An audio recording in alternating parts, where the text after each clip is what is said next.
ॐ वसुदेवसुतं देवं हंसचाणूरमर्दनं देवकी परमानन्दं कृष्णं वन्दे जगद्गुरु। श्रीमद् भगवद गीतार द्वादश अध्याय भक्ति जोग अध्याये भगवान कतगुली साधनेर कथा बोलेছেন এবং যেই সাধনের দ্বারা আমরা ভগবানের প্রতি ভক্তি লাভ করতে পারি। ভগবান এই অধ্যায়ে একটির পর একটি সাধন পদ্ধতি বলছেন। যদি একটি আমরা করতে সমর্থ না হই তাহলে পরেরটি বলছেন। এই রকম বেশ কয়েকটি সাধন পদ্ধতি তিনি বলছেন। যেমন তিনি বলছেন, অথ চিত্তম সমাধাতুম ন শক্নোষি ময়ি স্থিরাম। যদি আমাকে তুমি চিত্ত এবং ময়ি সমাধাতুম ন শক্নোষি, তুমি যদি না পারো আমাকে মন সমর্পণ করতে, তাহলে অভ্যাস যোগেন তত মামিচ্ছাপ্তুম ধনঞ্জয়। ফলে যদি এটি তোমার স্বাভাবিক অবস্থা না হয় তাহলেও ভয় পাওয়ার কিছু নেই, তুমি অভ্যাসের দ্বারা এটি লাভ করতে পারবে। অর্থাৎ যদি নিরন্তর চেষ্টা করো তাহলে আমাতে মন স্থাপন করতে পারবে। কারণ অনেকে জন্মগতভাবেই মন ঈশ্বরে স্থাপিত করতে পারেন। যারা পারেন তারা পারেন, কিন্তু যারা পারেন না তাদেরও ভয়ের কিছু নেই। তাই ভগবান বলছেন, অভ্যাস যোগেন তত মামিচ্ছাপ্তুম ধনঞ্জয়। তারাও যদি এটাকে অভ্যাস করেন, তার মানে এই কথার দ্বারা আমরা এটাও বুঝতে পারলাম যে ভক্তি জিনিসটি অভ্যাস এর ফল। ভক্তিও অভ্যাস করা যায়। যেমন আমরা বলেছি যে ভক্তি প্রথমে কাব্যইদি ভক্তি এবং তারপর পরাভক্তি। অর্থাৎ যে ভক্তি আমরা অনুশীলন করছি বা অভ্যাস করছি সেটি নিশ্চয়ই পরাভক্তি নয়, কিন্তু তার মানেও তো আবার এ নয় যে আমরা চেষ্টা করলে তা অর্জন করতে পারি না। ভক্তি যেমন উপায়, আবার ভক্তি উদ্দেশ্য। সেই জন্যে ভক্তিকে উদ্দেশ্য এবং উপায় দুটি বলা হয়। অর্থাৎ যে পথ অবলম্বন করে আমরা ঈশ্বরের দিকে অগ্রসর হব সেটি ভক্তি, আবার চূড়ান্তে যে লাভ করব তাকেও বলা হবে ভক্তি। ভক্তির স্বরূপ হচ্ছেন ভগবান, বা ভগবানের স্বরূপ হচ্ছেন ভক্তি। তাই ভক্তি লাভ করবার জন্য যে পথ তাকেও ভক্তি বলা হয়। তাই বলছেন অভ্যাস যোগেন তত মামিচ্ছাপ্তুম ধনঞ্জয়। তাহলে অভ্যাসের দ্বারা এটা করা যেতে পারে। তারপরে বলছেন অভ্যাসে আপি অসমর্থসি। যদি তুমি এটাও না করতে পারো, মানে আমি অভ্যাস করতে পারবো না, তাও যদি না পারো, মত কর্ম পরম ভাবা। মত কর্ম পরম ভাবা, মত কর্ম পরমা মানে আমাতে কর্ম সমর্পণ করো, এবং এটাই হচ্ছে পরম, অ্যাবসলিউট। মত কর্ম পরায়ণ মানে সোজা কথা, আমার কর্ম করো। তুমি এতদিন কি করতে? তোমার কর্ম করতে। মানুষ দেখবেন সততই তো তার ভেতরে কর্মের প্রবৃত্তি রয়েছে, মানুষ কর্ম করেই চলেছে এবং এই কর্মের দ্বারাই আবার তার বন্ধনও তৈরি হচ্ছে। স্বাভাবিক প্রবৃত্তি আমাদের কর্মের দিকে, কর্ম না করে এক দণ্ড থাকতে পারি না, এইটাই যেমন আমার স্বভাব। তাই বলছেন কর্ম কিভাবে করতে হবে এটা যদি আমরা জেনে যাই, একই কর্ম বন্ধনের দিকে নিয়ে যেতে পারে, আবার ওই কর্ম মুক্ত করে দিতে পারে। তাহলে আসল কর্ম নয়, কর্মের প্রতি দৃষ্টিভঙ্গি বা কিভাবে কর্মটি করছি, এটি হচ্ছে মূল বিষয়। আমরা যে কোনো কর্ম করেই ঈশ্বরের দিকে যেতে পারি। সেই জন্য আধ্যাত্মিক জগতে এরকম বলা যায় না যে এই কর্মের দ্বারাই তুমি ঈশ্বরের দিকে যেতে পারবে আর এই কর্মের দ্বারা হবে না, এ কথা বলা যায় না। যে কোনো কর্মের দ্বারাই আমরা ঈশ্বরমুখী হতে পারি, আবার ওই একই কর্মের দ্বারা আমরা কিন্তু বন্ধনের ভেতরেও পড়তে পারি, এটি মনে রাখতে হবে। তাহলে আসল কর্মের ব্যাপারে বন্ধন অথবা মুক্তি নির্ভর করে না, নির্ভর করে কর্মের দৃষ্টিভঙ্গি বা কিভাবে কর্মটা করছি, কিভাবে মানে ইন হোয়াট প্রসেস, নো মানে ইন হোয়াট মোটিভ, কি মোটিভটা রয়েছে আমার ভেতরে, এইটি হচ্ছে মেন ব্যাপার। এবং তার দ্বারাই আমরা কর্মের বন্ধন অথবা মুক্ত হতে পারি। যখনই আমি দেখছি আমি কর্ম করছি কর্তা, ডেফিনেটলি তার রেজাল্ট আমার কাছে আসবেই আসবে, এটাকে কেউ বন্ধ করতে পারবে না।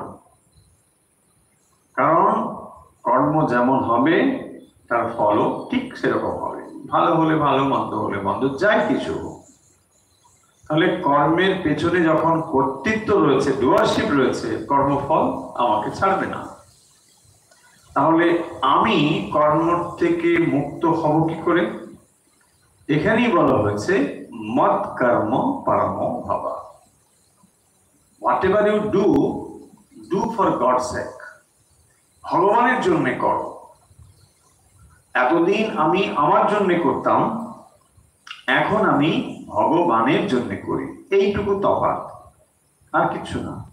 দেখুন, আপনাকে বলা হচ্ছে না যে কাজ কিছুই করতে হবে না, চুপচাপ না, সমস্ত যা তুমি করতে তাই করতে থাকো। কেবল কর্মের পেছনের যে দর্শন, এটাকে বদলে নাও। Very good idea. তাহলে কর্মের পেছনে যে ফিলোসফিটা রয়েছে, এই আইডিয়াটাই হচ্ছে আসল জিনিস, যার দ্বারা বন্ধন অথবা মুক্ত হতে পারি, নট দ্যাট ওয়ার্ক ইটসেলফ। কাজটার ব্যাপার নয়, কাজের ভেতরে আমার কি রয়েছে, দৃষ্টিভঙ্গি কি রয়েছে।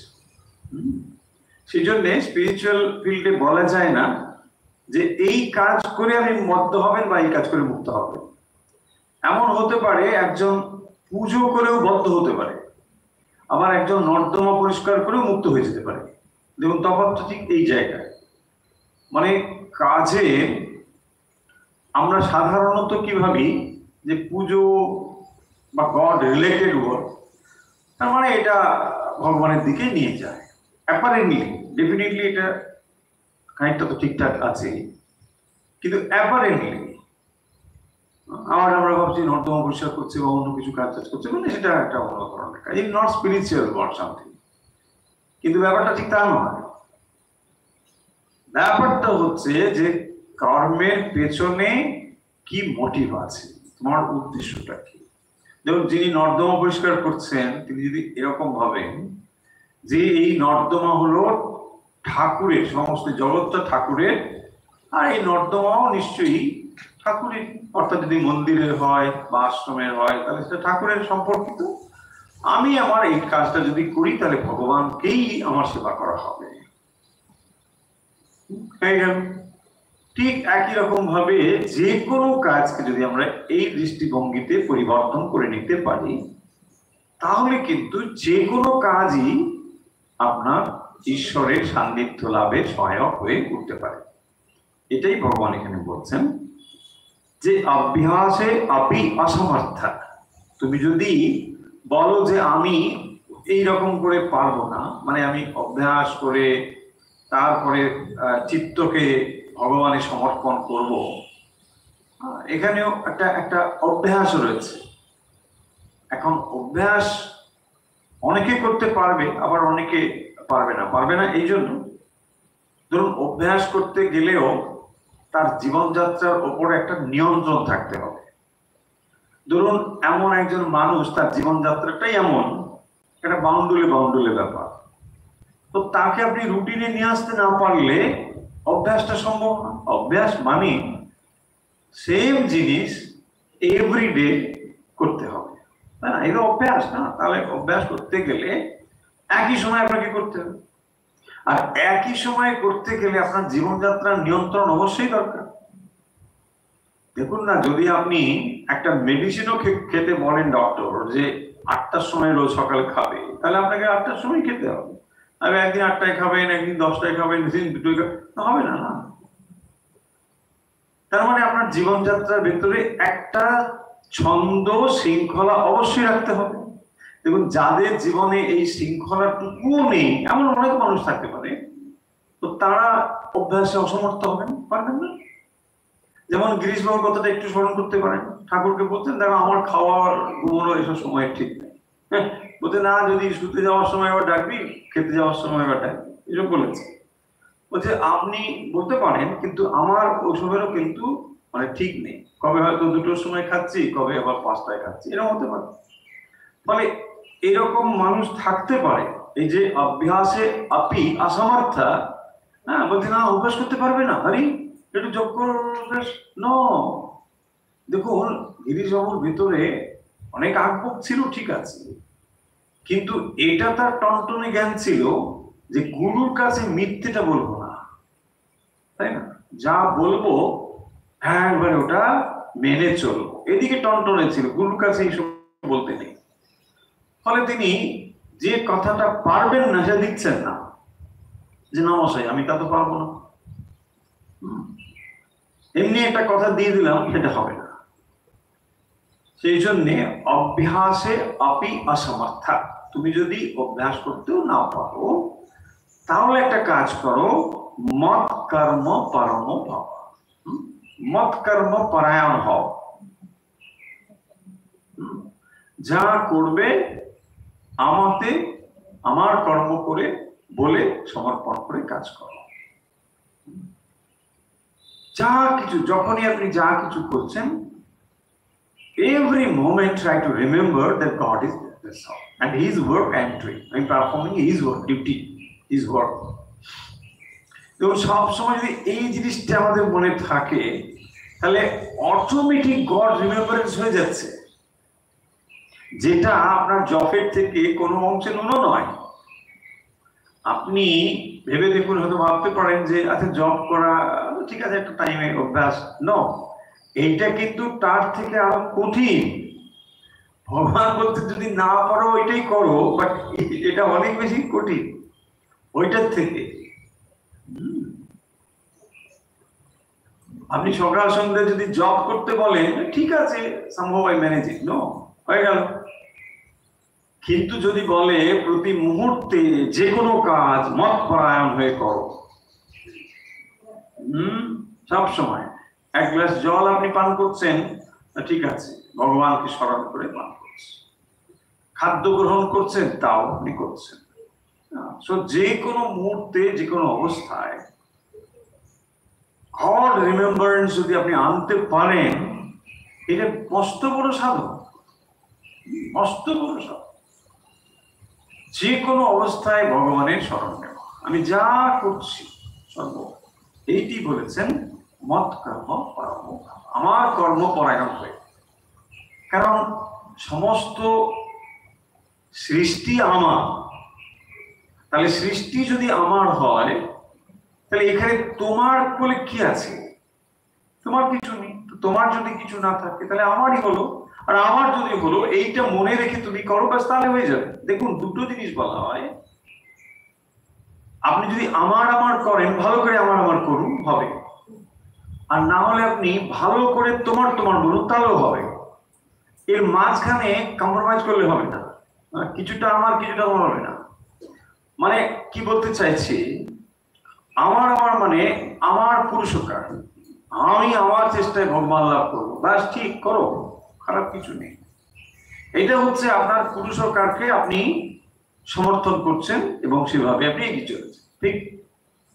আবার যদি বলেন যে না, তোমার তোমার আমার কিছু নেই, তোমার, এটা হলো মানে দৈবকে আমি এখানে নির্ভর করছি, ঈশ্বর নির্ভর হয়ে আমি কাজ করছি। তাহলে হয় আমার আমার বলুন, আর নয় বলুন তোমার তোমার। তার মানে সবই তোমার, এই জগৎ সংসার তোমার, যা কিছু কর্ম সবই তোমার, ব্যাস আমি আমার পাঠটুকু করছি, বাট তোমাকে আমি সমর্পণ করে দিচ্ছি, রেসপন্সিবিলিটি আমার নেই। আবার এখানে একটু কথা রয়েছে, এই যে অনেক সময় আমরা তোমার কাজ বলে খানিকটা মানে দায়িত্বহীন মতন হয়ে পড়ি, ভাবি যে এটা তো ভগবানের কাজ, দায়িত্বহীন হলে কোনো ক্ষতি নেই। নো, এই জায়গাটা কিন্তু আমাদের ঠিক রাখতে হবে, যে ভগবানের কাজ করছি মানে দায়িত্বহীন হয়ে যাওয়ার ব্যাপারটা এখানে নেই, পূর্ণ দায়িত্ব থাকবে, কিন্তু প্রতি মুহূর্তে মনে রাখতে হবে যে এটা ভগবানের কাজ, ব্যাস। ভগবানের কাজ এটি মনে রাখলে তাহলে আমি থেকে যে আমিত্ব তৈরি হতে পারে, যখন দেখুন কর্তৃত্ব আমার, তাহলে এখান থেকে আমিত্ব আসবে। আর আমিত্ব মানে অহংকার, অহংকারই হলো বন্ধনের কারণ, আর কিছু না। বন্ধনের কারণ অহংকার, তাহলে অহংকার সংযুক্ত হয়ে যে কর্ম করছি তার ফল আমার কাছে আসছে। আর যখনই আমি এটাকে সরিয়ে দিচ্ছি যে সমস্ত কাজ তো সম্পন্ন হচ্ছে এবং সেটা হবে, কারণ আপনি শরীর মন বুদ্ধির সমবায়ে তৈরি, সমবায় মানে combination. So combination of all this things যখন এখানে রয়েছে, ডেফিনেটলি এই রিমোটটা আরেকজনের হাতে আছে, but we think that remote হচ্ছে আমার কাছে আছে, wrongly we think it. So যখনই আমরা ভুল করে এটা ভাবছি, তখনই আমি কর্তৃত্ব করতে শুরু করেছি। আর যখনই আমি ভাবি যে রিমোটটা ওখানে আছে, বাস হয়ে গেল, ইউ হ্যাভ বিকাম ইনস্ট্রুমেন্ট। হ্যাঁ, বাস তো হয়ে গেল, আমাকে দিয়েই কাজটা হচ্ছে, দ্যাটস অল, ঠিক আছে। বাট কাজটা তার, রেসপন্সিবিলিটি আমার না, পুরো responsibility at the same time, মানে যা রেজাল্ট সব তার, আমার কিছু নেই। তো এইভাবে যদি আমরা কাজ করতে পারি, সেটাকেই বলেছেন মৎকর্ম পরমো ভব। মদর্থমপি কর্মাণি কুর্বন সিদ্ধিম অবাপ্স্যসি। তো এইভাবে কাজ করলে কি হবে না, তুমি সিদ্ধি লাভ করতে পারবে। সিদ্ধি লাভ মানে কি, এখানে মুক্তি লাভ, মোক্ষ লাভ, এগুলো সিদ্ধি। 11 নম্বরে বলছেন তথৈ অথৈদপি অসক্তসি, বলছেন অথা এতৎ আপি। ঠিক আছে, আমি তোমাকে এটা বললাম, তাহলে স্টেপ বাই স্টেপ বলছেন, যদি এটাও না পারো, এটা মানে কোনটা, মৎকর্ম পরম ভব, তুমি আমাতে কর্ম সমর্পণ করে যদি করতে পারো কাজ, ঠিক আছে। আর যদি তা না পারো, অথ এতৎ আপি অসক্তসি, অসক্ত মানে অসমর্থ, আসক্ত, যদি না পারো, বলছে না না আমি এটাও পারবো না, আপনাকে কর্ম সমর্পণ করে আপনার কাজ এই ভেবে আমি কি করতে পারবো না, বেশ। তাহলে বলছেন মত যোগ মাশ্রিতাঃ, মত যোগম আশ্রিত। দেখুন তাহলে কি বলছেন, মত যোগম মানে যোগ শব্দ হচ্ছে সংযুক্ত হওয়া। কিভাবে সংযুক্ত হওয়া না, আমাদের সমস্ত কর্ম অর্পণ রূপ যোগ আশ্রয় করে সর্বকর্ম ফল ত্যাগম, এই হচ্ছে তার থেকেও হায়ার একটি স্টেট। মৎকর্ম পরম ভাব মানে সমস্ত কর্ম আমার, এইটা বলে তুমি করো তাহলে হতে পারে, আর না বলে যদি এটাও তোমার মনে হয় যে না এটা ঠিকঠাক হচ্ছে না, পারবো না, অথবা এতদ আপনি অশক্ত আসি, যদি তা অশক্ত হয়, সমর্থ হয় না পারো, মত যোগ মাশ্রিতঃ সর্বকর্ম ফল ত্যাগম।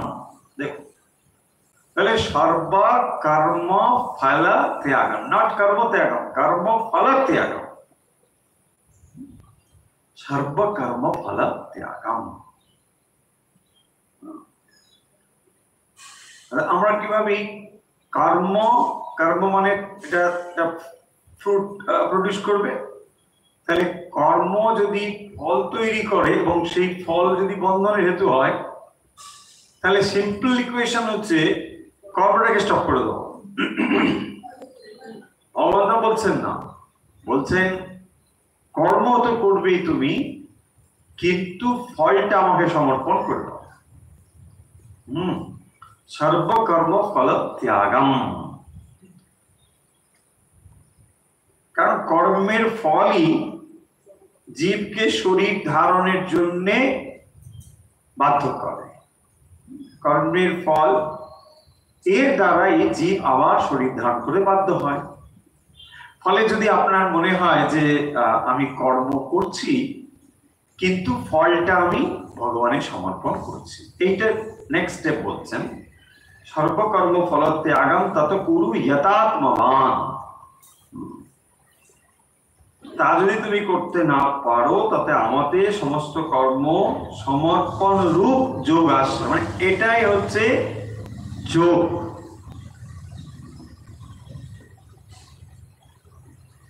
যোগ আপনাকে করতে হবে। যোগ মানে ঈশ্বরের সঙ্গে সংযুক্ত হওয়া। এবং এই হচ্ছে কর্ম আর কর্মযোগের মধ্যে তফাৎ। কর্ম বন্ধনের দিকে নিয়ে যায়, কর্মযোগ মুক্তির দিকে নিয়ে যায়। তার মানে যদি ঈশ্বরের সঙ্গে সংযুক্ত হয়ে যে কর্ম তা হলো কর্মযোগ, আর বাকি যে কর্ম তা হলো কর্মভোগ। তাহলে কর্মযোগ কি করে হবে? যোগ মানে ঈশ্বর, সেই জন্য মানে যোগেশ্বর, যোগী হচ্ছেন ঈশ্বর। কর্মযোগ মানে ভগবানের জন্য যে কর্ম, সোজা কথা। এখন দেখুন আপনি বলতে পারেন যে আচ্ছা ভগবানকে বাদ দিয়ে তো কত মানুষ কত কাজ করছে, সেখানে তারা ভগবানকে কি ধরে কাজ করছে? তা করছে না। তার ফল কি তারা পাচ্ছে না? নিশ্চয়ই পাচ্ছে। তার মানে দেখুন কর্ম, কর্মফল, আবার কর্মফল ভোগ, আবার কর্ম, এই যে চক্রটি, এইখানে ইকুয়েশনে একটা ভুল আছে, এই যেখানে ঈশ্বরকে সংযুক্ত করা হয়নি। সেই জন্যে এই ফর্মুলাটা বন্ধনের দিকে নিয়ে যাবে। এই ফর্মুলাটা সব ঠিক আছে, কিন্তু এর মধ্যে ঈশ্বরকে সংযুক্ত করা হয়নি। তার ফলে কর্মের ফল যা যা সম্ভব সবই পাবেন আপনি। আমি কর্ম করলে তার যা ফল, অর্থ, নাম, যশ, খ্যাতি যা সম্ভব সব পাবেন আপনি, কোনো সমস্যা নেই। কিন্তু একটা জিনিস আপনার হবে না, আপনি মুক্ত হতে পারবেন না। যদি আপনি মুক্ত হতে চান তাহলে আপনাকে ঈশ্বরের সঙ্গে যুক্ত হতে হবে। এই শুধু একটু জিনিস, আর কিছু না। মানে ওই ফর্মুলাটার ভেতরে যে কর্ম যাচ্ছে, এই কর্ম প্লাস যোগ বা ঈশ্বর, তারপরে ফল সমর্পণ, এইটুকু করলেই বাস হয়েছে। দেখুন সিম্পল ইকুয়েশন। তাহলে ইকুয়েশনের মধ্যে একটু অন্য কিছু অ্যাড করে দিতে হবে, আর সেটাই এখানে বলছেন মৎকর্ম পরম ভাবা অথবা সর্বকর্ম ফল ত্যাগম। সমস্ত কর্মফল ত্যাগ করে দাও, তাহলে হয়ে যাবে। বারবার ভগবদ গীতা কর্মফল ত্যাগ মানে কর্মত্যাগ নয়, এটা মনে রাখতে হবে। আমরা ভাবি কর্মফল ত্যাগ মানে কর্ম ত্যাগ নয়। কর্ম অবশ্যই অবশ্যই করতে হবে, কিন্তু তার ফলটা ঈশ্বরে সমর্পণ করতে হবে। একমাত্র তাহলেই আমরা কর্মের বন্ধন থেকে মুক্ত হতে পারব। সমস্ত কর্ম ঈশ্বরে সমর্পণ করতে, এবং সেই জন্য দেখবেন যে উপাসনা আমরা করছি, হয়তো তাকে আমরা কর্মের থেকে একটু আলাদা রকমই ভাবছি। আপনি জব করছেন, তো জবটা কি? সেটাও কিন্তু কর্ম। উপাসনা এটাও কর্ম, কর্ম উপাসনা। আপনি তার তীর্থে যাচ্ছেন, তার ভক্ত সঙ্গ করছেন বা ভক্তের সেবা করছেন, যা কিছু করছেন, এটাও তো কর্ম। এটাও যদি আপনি সমর্পণ বুদ্ধিতে না করতে পারেন, এটাও আপনাকে অহংকার নিয়ে আসবে। এটাও সমর্পণ বুদ্ধিতে। সেই জন্য দেখবেন জব সমর্পণ রয়েছে, তাহলে মনে হয় জব সমর্পণ করার কি দরকার। সমর্পণ মানে যা আমি করলাম, এটা এই ক্রিয়ার এটার একটা ফল আছে, সেই ফলটাই আমি সমর্পণ করে দিলাম, ব্যাস।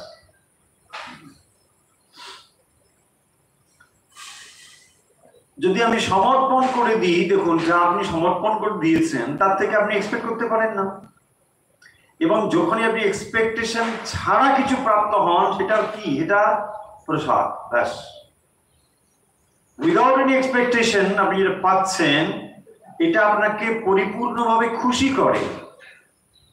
যেখানে আপনার এক্সপেকটেশন রয়েছে, সেখানে যা কিছু পান আপনি খুশি হতে পারেন না। এই আমি চাঁদা দিয়েছি, এত আমাকে তুমি ছোট আপেলটা দিলে, কারণ আমি চাঁদা দিয়েছেন, আমার করতে হবে। বাট যেখানে কোনো এক্সপেকটেশনই নেই, বিয়ন্ড অল এক্সপেকটেশন, আপনি যা পাচ্ছেন, ইউ আর ভেরি হ্যাপি। ও বা আমি তো আশাই করিনি, হ্যাঁ তুমি আমাকে এটা দিয়েছো, আই এম সো হ্যাপি।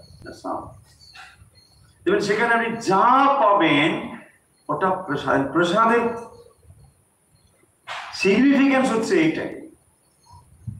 প্রসাদ মানে there will be no modification। আপনি প্রসাদকে এইটা বলেন না যে হ্যাঁ একটু লবণ হলে ভালো হতো, অমুক হইলে, এর সঙ্গে যদি একটু বেশ আদার রস টস, ঠিক তাই না? Any modification, no, nothing. আপনি কিছু চান না, যা হয়েছে ভালো হয়েছে, খুব সুন্দর হয়েছে, দাও, ভগবান গ্রহণ করেছেন, তাই না? দেখুন আপনি কোনো মানে অল্টারেশন কোনো কিছু ওখানে আপনি চান না, যে না না এটাকে এই করতে হবে, না না কিছু, ঠিক আছে, চল, ভেরি গুড, খুব সুন্দর। ওয়াই? সেম থিং কিন্তু যখন আপনি প্রসাদ জ্ঞানে নিচ্ছেন না, এই দেখুন আপনি যদি রেস্তোরাঁ বা অন্য কোথাও খান, ওই একই জিনিস হয়তো খাচ্ছেন, দেখুন কিরকম চেঞ্জ হয়ে যায় না? হ্যাঁ, দিতে পারিস না ভালো করে দেখে, কোথায় দিচ্ছিস, হ্যাঁ এই টেবিলে দিবি, এরকম দিবি, কত রকম আমাদের ফরমাল তৈরি হয়ে যায় না? Because we expect something from there, কি ও আমাকে ঠিকঠাক মতো সার্ভ করুক, এটা করুক, কারণ আমি পে করছি না। দেখুন জিনিসটা কিরকম, প্রসাদের থেকে তফাৎটা কিরকম। সো প্রসাদের ক্ষেত্রে আমাদের কোনো এক্সপেকটেশনই থাকে না, কেবল ওখানে সেই জন্য স্পিরিচুয়াল ভ্যালুটা আসতে পারে। প্রসাদে সর্বদুঃখানাম হানিরস্য পজায়তে। প্রসাদ থেকে প্রসন্নতা হয়। যদি আপনার মনে প্রসাদ গ্রহণে প্রসন্নতা না হয়, তাহলে প্রসাদ গ্রহণ হলো না। এই পায়েসটা দিলই না, এরকম করে চলে গেল, আরে দিদি কি আর যা দিদি, হ্যাঁ ওইখানে পায়েস দিয়ে দিল, আমার পায়েস, আরে কি করে,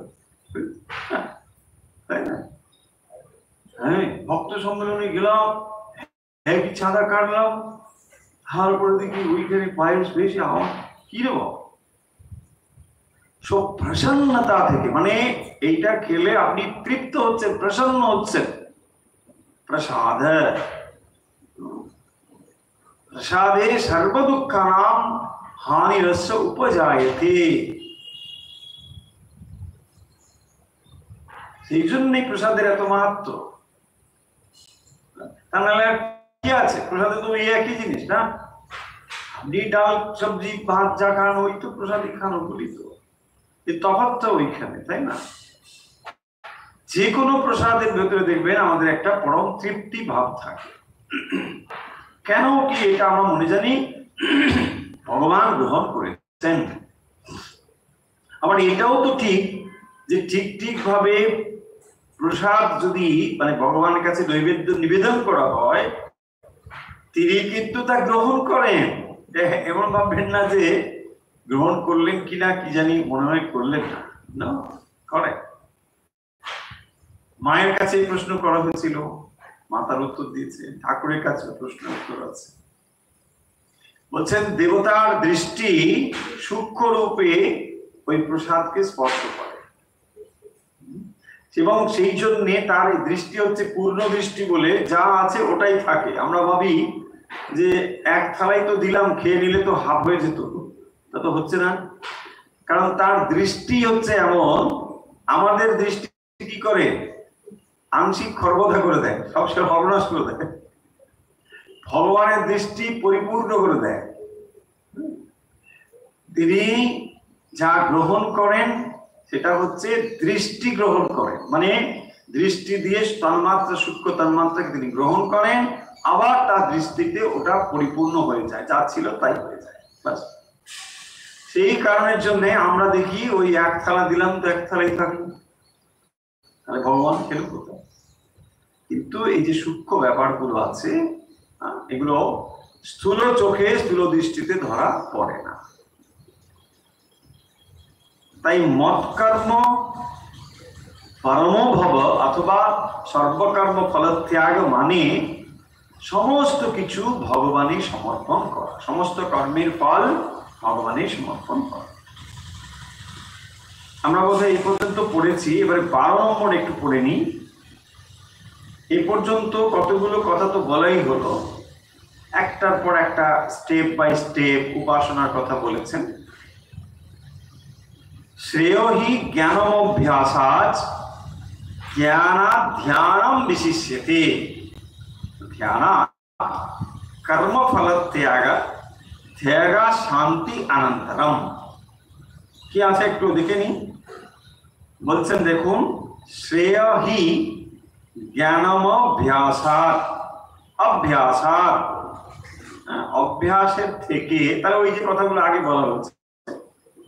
এখন একটি শ্লোকের মধ্যে ভগবান আগে বলা বিষয়গুলোকে ক্রম অনুযায়ী সাজিয়ে দিচ্ছেন, কার থেকে কোনটা কার থেকে কোনটা এটা বলছে। কি বলছেন? শ্রেয়া, শ্রেয় মানে হচ্ছে শ্রেষ্ঠ। কি শ্রেষ্ঠ?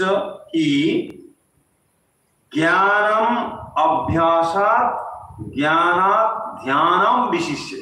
আচ্ছা, অভ্যাসাৎ মানে অভ্যাসের থেকে, পরিষ্কার থেকে যখন হবে না সেখানে পঞ্চমী হবে। বৃক্ষাৎ মানে বৃক্ষ থেকে, গাছ থেকে, অভ্যাসাৎ অভ্যাস থেকে, সিম্পল সংস্কৃত। তাহলে যখনই পঞ্চমী হবে, পঞ্চমী মানে হইতে বা থেকে, অভ্যাসাৎ অভ্যাসের থেকে। আচ্ছা, অভ্যাস থেকে কি? জ্ঞানম হি মানে জ্ঞান ই, অভ্যাসের থেকে জ্ঞান ই শ্রেয়ঃ।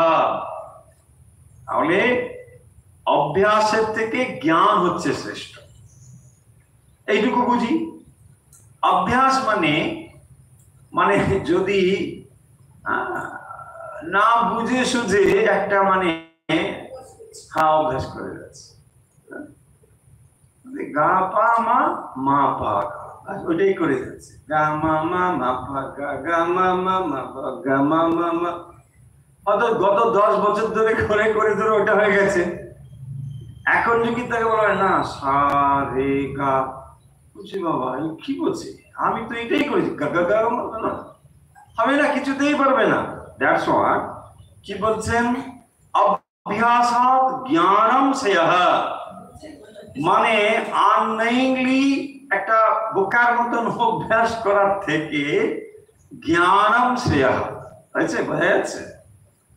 সো অভ্যাস ইজ ওকে, বাট অভ্যাস করার আগেও তোমায় জানতে হবে তো। বোকার মতো যদি অভ্যাস করে নাও, সেই অভ্যাসটাই আবার নেচার হয়ে গেল। মুশকিল তাহলে দেখো এরকম কত অভ্যাস মানে বদ অভ্যাস আমাদের ভিতরে ঢুকে গেছে, বাট আমরা ওটাকে বার করতে এখন অত সোজা না, ঢুকে গেছে না, না অভ্যাস করে দিয়েছি। যে বদ অভ্যাস গুলো দেখুন ওগুলো তো অভ্যাসের মতোই ঢুকেছে, বদ হোক আর যাই হোক, সেই অভ্যাস গুলো আপনি বারবার করেছেন বলেই তো ঢুকেছে। দেখুন তাহলে যে কোনো অভ্যাস করবার আগে আপনাকে কিন্তু জ্ঞান সংযুক্ত হয়ে অভ্যাসটি করতে হবে। সেই জন্য দেখবেন বিদেশে এই নিয়মটি পালন করা হয়, প্রাইমারি লেভেলে পড়ানোর জন্য উচ্চ শিক্ষিত শিক্ষক শিক্ষিকা এখন করা হয়, বরং হায়ার ক্লাসে অতটা দরকার হয় না। দেখুন আমাদের এখানে উল্টো, মাধ্যমিক হলেই প্রাইমারি মাস্টারমশাই। কি সমস্যা, তিনি নিজেও অল্প জানেন আর যাকে পড়াচ্ছেন তার তো সর্বনাশ করে ছাড়ছেন, কারণ তার যদি অভ্যাস একবার হয়ে যায় আর সে জন্মেও বেরোবে না, একটা জীবন চলে যাবে কিন্তু অভ্যাসটা বেরোবে না, কিছুতেই বেরোবে না। এই হচ্ছে অভ্যাসের এক মুশকিল ব্যাপার, কিছুতেই বেরোবে না অভ্যাসের, এই হচ্ছে ব্যাপার। তাই বলছেন শ্রেয়হি জ্ঞানম অভ্যাসাৎ জ্ঞানাৎ ধ্যানম বিশিষ্যতে। কি বলছেন প্রথম না, অভ্যাসাৎ জ্ঞানম হি শ্রেয়ঃ, বোঝা গেল। তাহলে অভ্যাস মানে শব্দ যুক্তির দ্বারা আত্মনিশ্চয় রূপ পরোক্ষ জ্ঞান, এই যে জ্ঞান, জ্ঞানই হচ্ছে শ্রেয়। কেবলমাত্র যান্ত্রিক অভ্যাসের থেকে জ্ঞান সংযুক্ত হয়ে যে অভ্যাস, এটা হতে পারে। আবার জ্ঞানাৎ ধ্যানম বিশিষ্যতে, দেখুন এগুলো আমরা একটু একটু করে যদি বুঝতে পারি তাহলে পুরো জিনিসটার আইডিয়াটা ধারণা হয়ে যাবে, পরিষ্কার হয়ে যাবে। জ্ঞানাৎ ধ্যানম বিশিষ্যতে, জ্ঞান মানে এখানে যত সময় পর্যন্ত কেবল শাস্ত্র পড়ে যে জ্ঞান, তার থেকে ধ্যানম বিশিষ্যতে, তার মানে কেবলমাত্র জিনিসটা জানা হয়েছে, কিন্তু সেটিকে ধ্যান অবস্থাতে না নিয়ে গেলে তার এটা হবে না। তাই জন্য বলছেন তার থেকে শ্রেষ্ঠ হচ্ছে ধ্যান। তাই জ্ঞানাৎ ধ্যানম বিশিষ্যতে, তাহলে দুটো শব্দ দেখুন, একবার যখন অভ্যাসের থেকে জ্ঞান শ্রেয় বলছেন, আবার জ্ঞানের থেকে ধ্যান শ্রেয় বলছেন, তাহলে এলো তিনটে জিনিস। প্রথম বলছেন অভ্যাসের থেকে জ্ঞান শ্রেষ্ঠ। এই জ্ঞানটা কোন জ্ঞান না, এই জ্ঞানটা কেবল অযুক্তি যুক্ত যে জ্ঞান তা নয়, যুক্তি নির্ভর যে জ্ঞান, বিচার বিশ্লেষণাত্মক যে জ্ঞান, সেই যে জ্ঞান সেইটি হচ্ছে অভ্যাসের থেকে শ্রেয়। এবং তারপরে বলছেন যে এই জ্ঞানের থেকে ধ্যান শ্রেষ্ঠ। তার মানে যখনই জ্ঞান কেবলমাত্র পুঁথিগত জ্ঞান, কেবল শাস্ত্র অধ্যয়ন রূপ যে জ্ঞান, এই জ্ঞান অভ্যাসের থেকে ভালো। মানে একটা না বুঝে সুঝে কেবল করতে থাকো, তার থেকে এটা ভালো। দেখুন অনেকে ওটা করতে থাকে, মানে এটা করতেই থাকো বলে এটা করে যাচ্ছে, এটা ঠিক নয়। কেন করছো জানতে হবে, বলছে না করে যায় এটা করছে, আরে নো, অভ্যাস কেন করছো, নোয়িংলি এটা করতে হবে, যন্ত্রের মতো করলে হবে না। সেই জন্য দেখবেন বিশেষ বিশেষ শব্দ আপনি যদি তাকে ব্যবহারিক জগতে নামিয়ে নিয়ে আসেন, তাহলে তার গুরুত্ব বা প্রবণতাটি কমে যায়, সেটা যান্ত্রিক হয়ে যায়। কেউ কেউ দেখবেন আমরা যেমন কাউকে ড্রেস করি হ্যালো বাইরো, সেটা এখন অন্য একটা শব্দ ব্যবহার করা শুরু করেছেন কেউ সম্প্রদায়গত ভাবে, নাম বললে কেমন কেমন লাগবে শুনতে, সেটা বলছি না। দেখুন তাতে কি হচ্ছে, ওরা ভাবছেন যে আমরা খুবই ধার্মিক হয়ে উঠছি, কিন্তু আসলে যে ভগবানের নামটি আমরা নিচ্ছি সেটা যান্ত্রিকতায় রূপান্তরিত হয়ে যাচ্ছে। সেই কারণের জন্য এই যে মন্ত্র আদি এগুলোকে এত গুপ্ত রাখার কারণ অন্য কিছু না, কারণ এটাকে যদি আমরা ওইরকম প্রয়োগ করি তাহলে যথাযথ প্রয়োগ না হয়ে মানে যেখানে সেখানে যত্রতত্র প্রয়োগ হয়ে যাবে, হয়ে গিয়ে তার গুরুত্ব তো নষ্ট হয়ে যাবে। শব্দের একটা শক্তি আছে, মন্ত্র একটি মানে অমোঘ শক্তি সম্পন্ন, তার যথাযথ প্রয়োগ করলে পরে তার ফল বলবেই, কিন্তু তাকে যদি আপনি যেখানে সেখানে যথেচ্ছ রূপে ব্যবহার করেন তাহলে শব্দের শক্তি নষ্ট হয়ে যায়। সেই জন্য এটি গোপনীয়, আর অন্য কিছু নয়। যেখানে সেখানে প্রয়োগ করবেন না, করবেন না, এটা ঠিক জায়গায় করবেন। কারণ এরকম রয়েছে, যোগীরা প্রমাণ করেছেন যে ওঙ্কার যদি যথাযথ রূপে উচ্চারিত হয়, যোগী ঠিক ফ্রিকোয়েন্সি যদি উচ্চারণ করতে পারেন, একটা পর্বতকে ফ্রিকোয়েন্সিতে ওইটাকে উচ্চারণ এমন করেন যে ওর ওই ধাক্কাটা গিয়ে ঠিক অতটা দূরে একটা পাহাড়কেও স্পর্শ করবে, পাহাড়টা মটমট করে আলাদা হয়ে যাবে। হতে পারে, এত পাওয়ারফুল। কিন্তু আমরা এগুলো ঠিক বুঝতে পারি না বলে আমরা ভাবি যে এগুলো কি, কিছু না। সেই জন্য দেখুন, জ্ঞানাৎ ধ্যানম বিশিষ্যতে। যখন আপনি কেবলমাত্র পুঁথিগত শাস্ত্রীয় কতগুলো জ্ঞান আওড়েছেন বলেই জ্ঞানী না, তার থেকে ধ্যান বিশিষ্যতে, ধ্যান, যিনি ধ্যান পরায়ণ, ধ্যান করছেন, ধ্যান করবার জন্য অগ্রসর হচ্ছেন, তাকে শ্রেষ্ঠ বলা হচ্ছে। কারণ তিনি থিওরিটিক্যাল নলেজকে প্র্যাকটিক্যাল নলেজে বা জ্ঞানকে বিজ্ঞানে কনভার্ট করবার জন্য প্রচেষ্ট হয়েছে। ফলে এইটাকে আমরা তার থেকে সেটা বলতে পারি। ধ্যান কর্মফল ত্যাগ। এবারে আর একটা স্টেপ এসে গেল। নেক্সট স্টেপ কি? কর্মফল ত্যাগ। দেখুন, ধ্যান কর্মফল ত্যাগ ধ্যানের থেকেও হায়ার। কোনটা? কর্মফল ত্যাগ। ধ্যানের থেকে কর্মফল ত্যাগ শ্রেষ্ঠ বলা হচ্ছে। ধ্যানের থেকেও কর্মফল শ্রেষ্ঠ। কেন? দেখুন, কর্মফল ত্যাগটাকে এত শ্রেষ্ঠ বলার কারণ কি? প্রশ্ন আসতে পারে না? আপনি ধ্যান তখনই করতে পারবেন যখন আপনার মন রাগ দ্বেষ বিযুক্ত হবে। কর্মের দ্বারা আমরা আসলে রাগ দ্বেষ সংযুক্ত হচ্ছি। কর্মের ভালো দিক আছে, যেমন কর্মের এই হচ্ছে খারাপ দিকগুলো রয়েছে। খারাপ দিক মানে সাবধানতার দিকগুলো, খারাপ ঠিক বলবো না, সাবধানতা। কারণ যে কোনো কর্মের ভেতরে দেখবেন রাগ উদ্দেশ্য তৈরি হবে। যখনই আপনি কর্মের ভেতরে রয়েছেন, আইদার কোনো জিনিস ভালো লাগবে, কোনো মন্দ লাগবে, যেটা ভালো লাগবে সেটা রিপিটেডলি করবার ইচ্ছে হবে, যে ইয়াস আমি এটা করেছিলাম, তো আমাকে করতে হবে, আমি আবার করছি, আবার করছি। সো রিপিটেডলি যখন আমরা করছি তাহলে কি হবে? ওখানে আমার রাগ যুক্ত হবে। আর দেশ কি?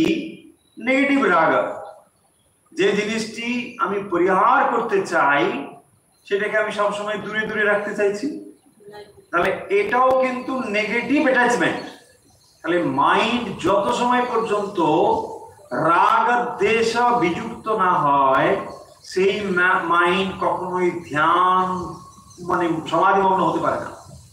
ধ্যান করবার চেষ্টা করতে পারে, সেটা আলাদা কথা, কিন্তু পরিপূর্ণ সমাধিমগ্ন মন রাগ উদ্দেশ্য বিযুক্ত না হলে অসম্ভব, অসম্ভব।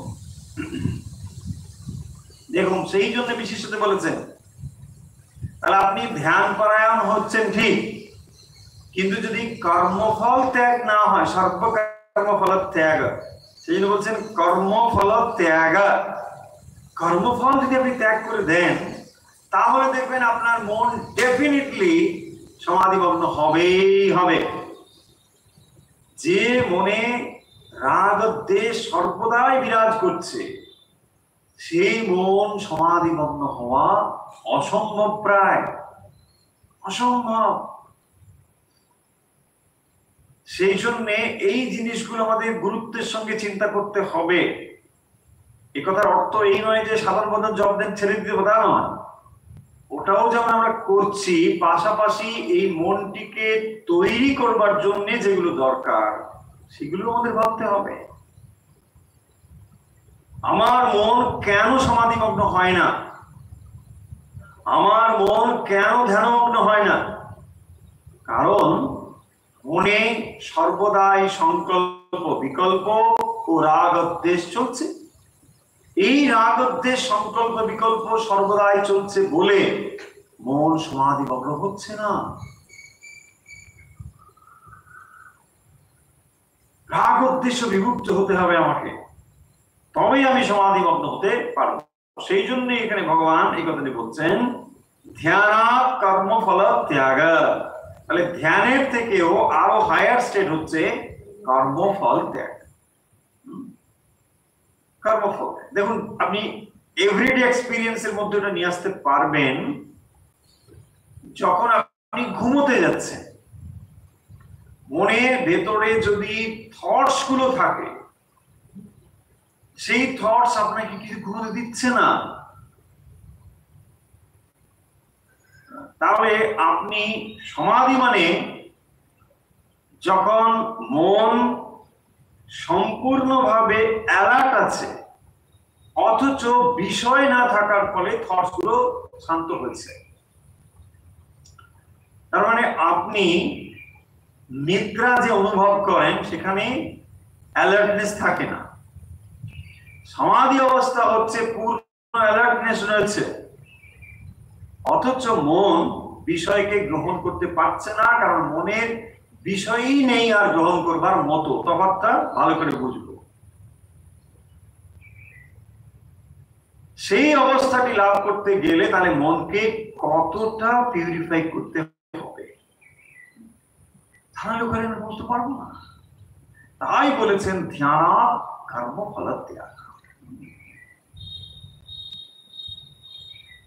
ত্যাগ শান্তি অনন্তরম। এবার ত্যাগাত এরপরে এলো আবার ত্যাগের থেকে, মানে একটা মানে থেকে আর একটা বলছেন। ত্যাগের থেকে কি বলছেন? অনন্তরম শান্তি। ত্যাগাত শান্তির অনন্তরম। এবারে বলছেন কারণ কর্মফল ত্যাগের পরে অনন্তরম শান্তি, মুক্তি। ত্যাগেই হচ্ছে অনন্তর শান্তি। হ্যাঁ, ত্যাগাত শান্তি নয়।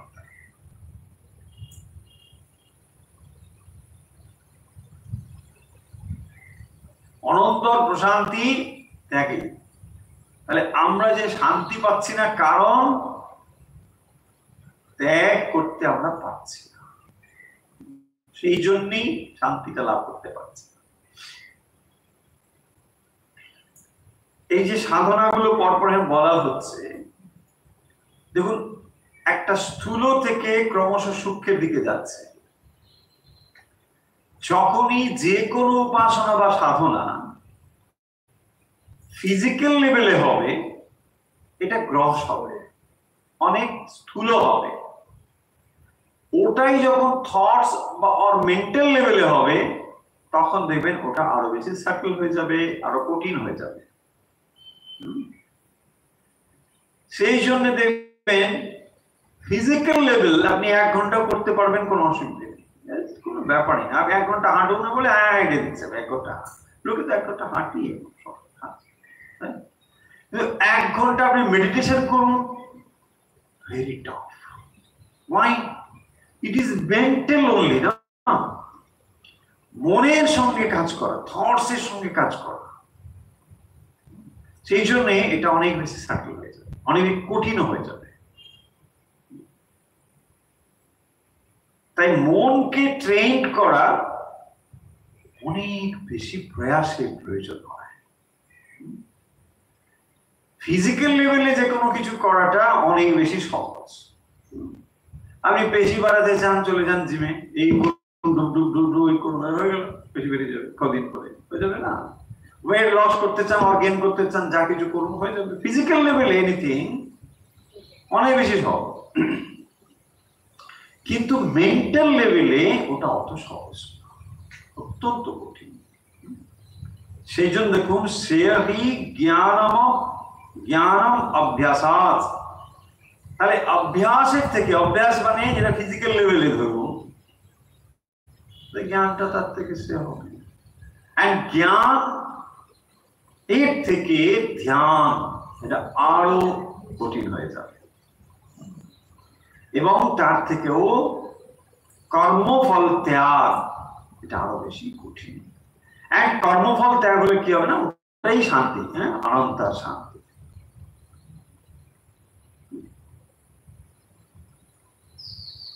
সেই অবধূতের গুরু কি আছে, চিল, যে মাছ নিয়ে যাচ্ছে, হ্যাঁ, যেই মাছটা ধরা রয়েছে, মানে উৎপাতের শেষ নেই। এই তারা করে তো ওই তারা করে, সেই তারা করে তো সেই তারা করে, যেই ফেলে দিল ব্যাস, ত্যাগা শান্তি আর বাস, এক্স্যাক্টলি। সেই জন্য বৈরাগ্য নেই বা ভয়ম বলা হয়, বৈরাগ্য। ব্যাস, যে মুহূর্তে আপনি ফেলে দিলেন না, ব্যাস হয়ে গেল, আর দেবেন আসছে না, ওই দিকে সব ছুটছে, ব্যাস। সেই জন্য দেখবেন,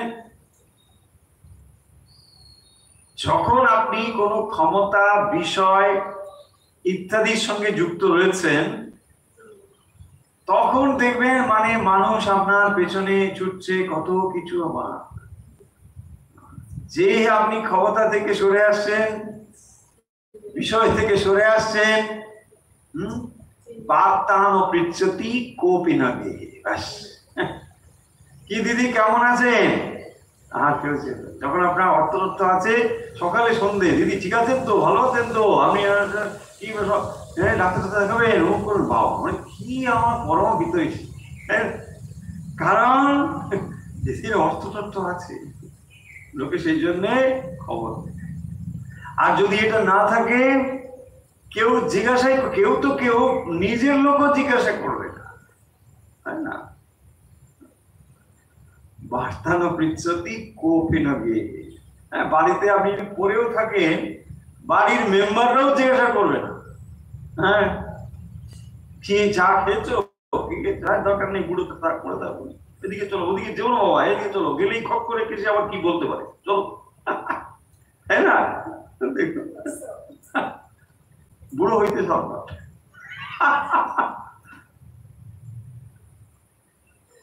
কি অদ্ভুত জগৎ, তাই না। অদ্ভুত, তার দেখুন কি কন্ট্রিবিউশন। আর এই বৃদ্ধ তো আর সে এমনি হয়নি রে বাবা, মাতৃগর্ভ থেকেই তো বুড়োটা পড়েনি, তাই না। তো ধীরে ধীরে এখানে পেকেছে, আর এমনি তো পাকেনি, অনেক কিছু তো করেছে, এখানে কন্ট্রিবিউট তো করেছে, সেগুলো জাস্ট সব জিরো হয়ে যাচ্ছে, তাই না। দেখুন, আর কোনো ভ্যালু নেই, বলছে না ও জাস্ট গুড ফর নাথিং। কেউ জিজ্ঞাসা করে না, ওকে জিজ্ঞাসা করতে হবে না, বলতে না, ও ঠিক আছে, ও কি, ও তো সেই 80 বছর 90 বছরের লোক, ও কিছু বুঝবেই না, ওই জিজ্ঞাসাই করুন, জাস্ট আপনি জিরো। হ্যাঁ, আপনার মতামতেরই কোনো দাম নেই। আপনি যে এত বুদ্ধি টুদ্ধি নিয়ে এত কিছু করে এসেছেন, হ্যাঁ, ও বাপ রে বাপ, তো জিজ্ঞাসাই করুন, বলে না, ওকে জিজ্ঞাসা কি, ও কি বলবে, ও কি জানে আর কি, তো জানেই বা কি আর বলবেই বা।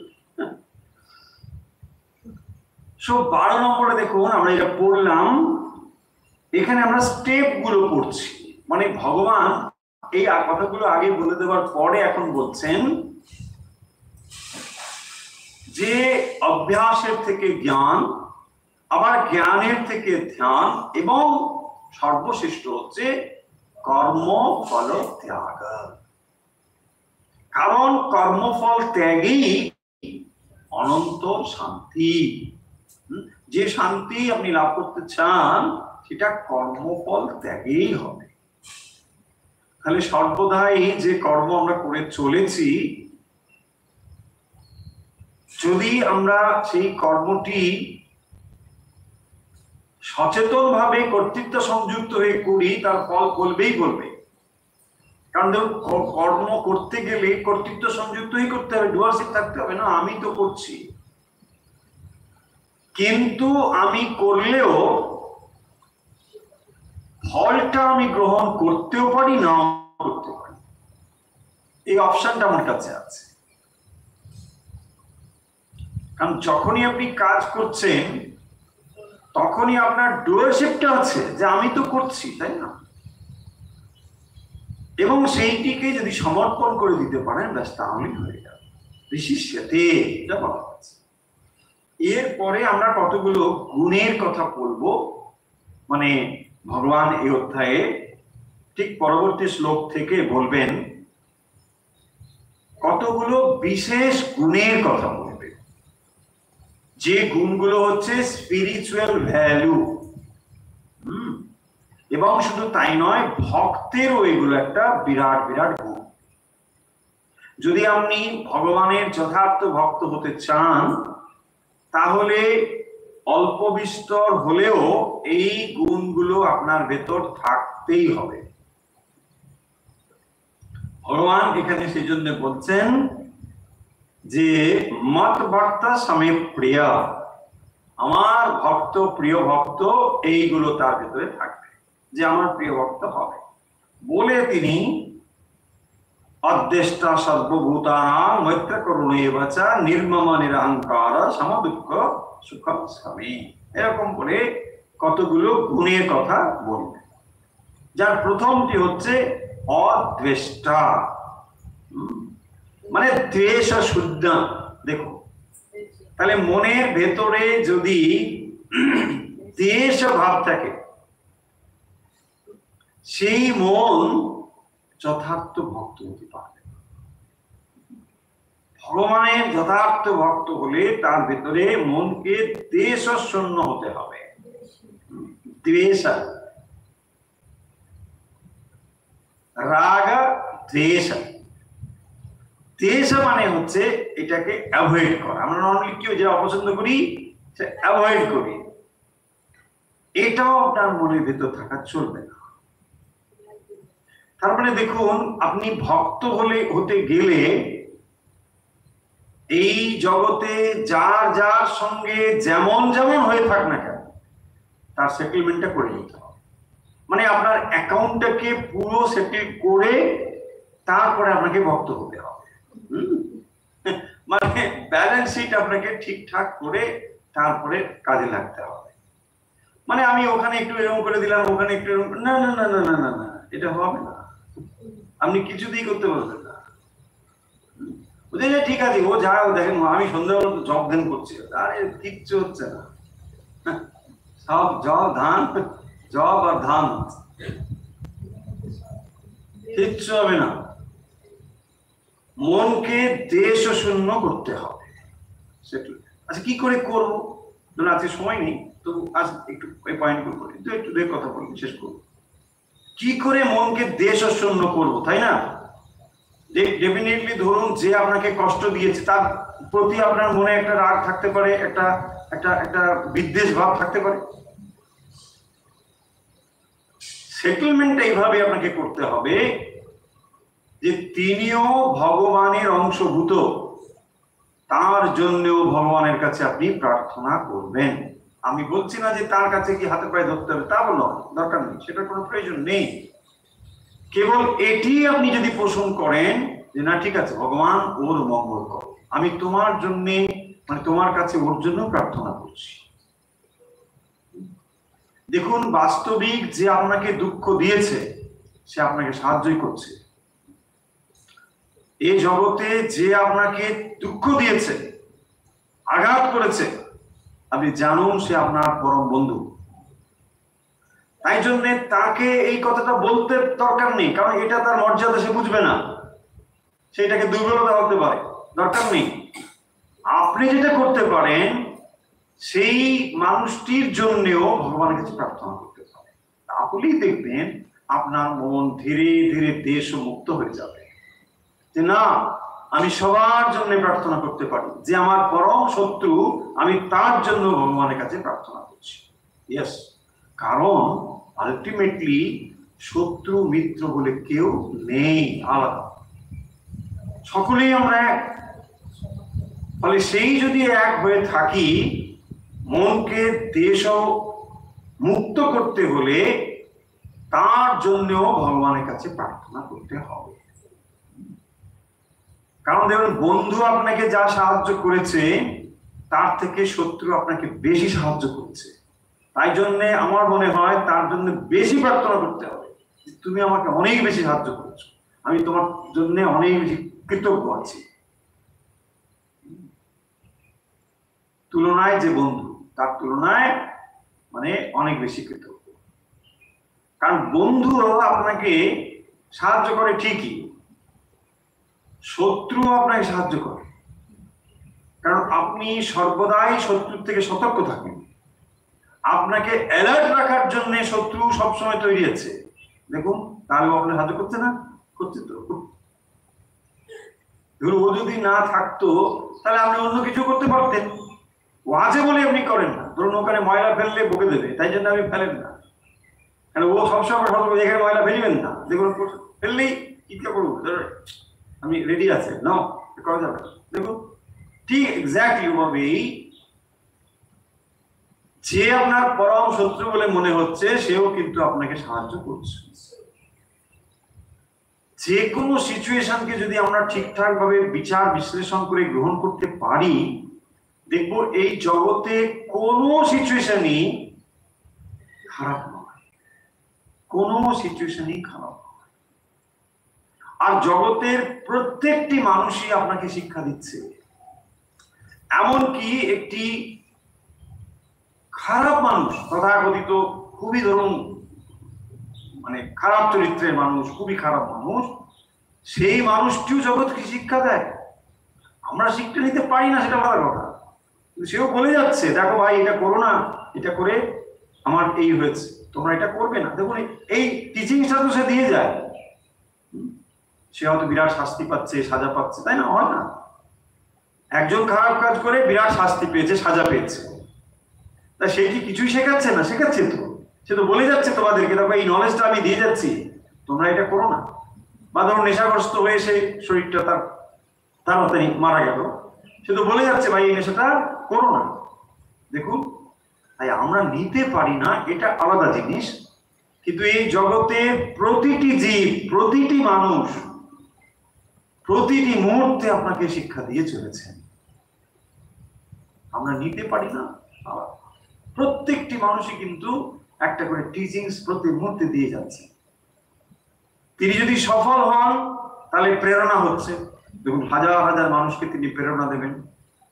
আর তিনি যদি ব্যর্থ হন তাহলে সেই ব্যর্থতাও তিনি শিক্ষা দিচ্ছেন যে দেখো আমার এই জন্য আমি ব্যর্থ হয়েছি, তোমরা কিন্তু এটা করো না। দেখুন সেই জন্য যে কোনো ব্যর্থ অথবা সফলতার পেছনে যে টিচিংস, সেই টিচিংস দিয়ে চলেছে, নীরবে দিয়ে চলেছে। তাই জন্য না জীবনে এই জগতে প্রতিটি মানুষ, প্রতিটি জীবের একটা বিরাট ভূমিকা আছে। সেগুলোকে আমরা কি গ্রহণ করতে পারি না? তাই আমরা শিখতেও পারি, কিন্তু সবারই এখানে এখানে পারে। যাই হোক, এই বিষয় নিয়ে আমরা পরে আলোচনা করবো। আজকে ভগবত গীতা চর্চা আলোচনা এখানে আমরা